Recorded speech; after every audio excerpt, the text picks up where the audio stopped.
আসসালামু আলাইকুম রহমতুল্লাহ। সুপ্রিয় দর্শক শ্রোতা মণ্ডলী, ভাই বোনেরা, মহান রব্বুল আলামিন সূরা বাকারার 262 নম্বর আয়াতে ঘোষণা করেন, আউযু বিল্লাহি মিনাশ শাইতানির রাজীম, বিসমিল্লাহির রহমানির রহিম, আল্লাযীনা ইউনফিকুনা আমওয়ালাহুম ফী সাবিলিল্লাহ সুম্মা লা ইউতবিউনা মা আনফাকু মান্নান ওয়ালা আযা লাহুম আজরুহুম ইনদা রাব্বিহিম ওয়ালা খাউফুন আলাইহিম ওয়ালা হুম ইয়াহজানুন।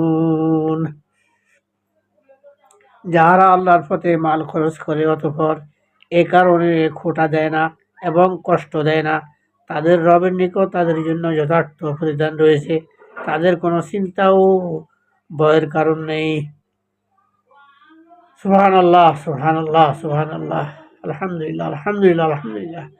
যারা আল্লাহর পথে আল্লাহ দেওয়া সম্পদ থেকে খরচ করেন, মহান রব্বুল আলামিন বলছেন খরচ করার পরে খোঁটা দেয় না, কাউকে কোনো কিছু খরচ করার পরে দেওয়ার পরে খোঁটা দেয় না, তাদের জন্য রয়েছে অনেক উত্তম প্রতিদান।